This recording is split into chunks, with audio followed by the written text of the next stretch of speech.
Home working is bigger than ever, and many people are trying to make the most of their home office space. I've recently done quite a bit of work to mine, and I'm reasonably pleased with the results.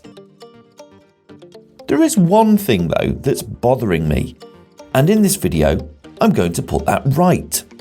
So as part of the building work, I've made sure there's loads of mains power outlets under my desk. Although my power needs are met for appliances that are plugged in all the time, what I struggle with is access to electricity for charging things on demand, mainly my mobile phone and Bluetooth speaker. So I've opted for a power solution that's within arm's reach and integrated into my desk. So I've had a good look on the market and there are quite a lot of options out there. But for my particular needs, what I wanted was a single power outlet because I am quite limited on desk space, and one with a USB-C because most of my appliances, especially my mobile phone, tends to have those nowadays. Now this product from Amazon looked like a perfect fit for me as it has a UK mains power socket, USB-C, USB-A, HDMI inputs, and even wireless charging for a phone. In the description below, you'll find a link to this and other products I recently bought for my office, including this stylish acoustic panelling, sound absorbing foam, and lighting. The one issue that I had was that I wanted the power outlet to be white to match my desk. But strangely, I couldn't find a combination of a single power outlet with a USB-C input that was also white on Amazon. But I was able to find exactly what I wanted from a company called C Switchers. It was then just a matter of fitting it, which the rest of this video is going to be about. Think of it less as a how-to guide, more of a how not to guide. Although I am happy with the end result, be prepared for some pretty shoddy DIY. So in terms of fitting it, I needed a drill and a hole saw. Now the drill was the easy bit, I've got two of those, but the hole saw was a bit trickier. The power outlet actually required a 60mm hole, and my toolkit only went up to 54mm, which is the standard for most toolkits. So my friend Phil very kindly lent me his hole saw kit, which thankfully had a 60mm hole saw. There's actually a link to this product in the description below. It's quite an inexpensive kit. Then it was time to clear my desk and give it a quick wipe before unboxing the power outlet. After a quick look at the instructions, it seemed there were two main fitting options.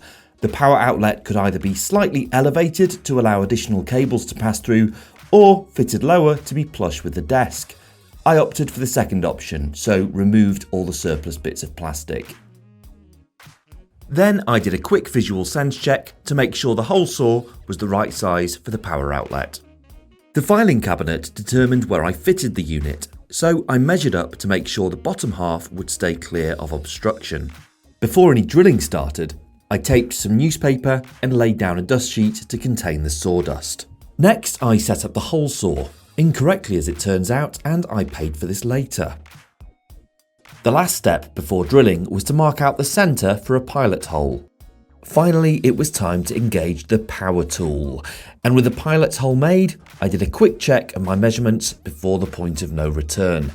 Then onto the drilling proper so that the teeth of the hole saw started to make contact with the desk, but then I hit a snag. So I've got to this point and I've realised that using a battery powered drill probably isn't the best idea for this job, so I'm actually switching it over to my corded drill and hopefully that'll give me the consistent power I need to get through to the end of the job. So yeah, this is the hole I've made so far, and what I have noticed is that I need to keep taking the drill bit out and tightening it all up and then putting it back in again. Oh dear. Broken Phil's drill bit. It had snapped because it was too hot as I'd fitted it the wrong way round. Part of it was now lodged in the middle of the MDF, so I had to drill round it before managing to pull the whole thing out. Luckily, I had a spare drill bit from my toolkit and this time fitted everything the right way round to my corded drill. And bingo! The hole was complete. A quick hoover and a wipe before testing I'd made the right size hole.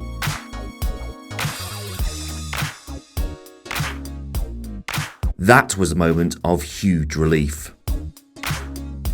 Then it was a case of fixing it into place with some Gorilla Glue. Finally, a quick wipe and the job was nearly done. To complete the work, it was just a case of connecting the power outlet to the mains.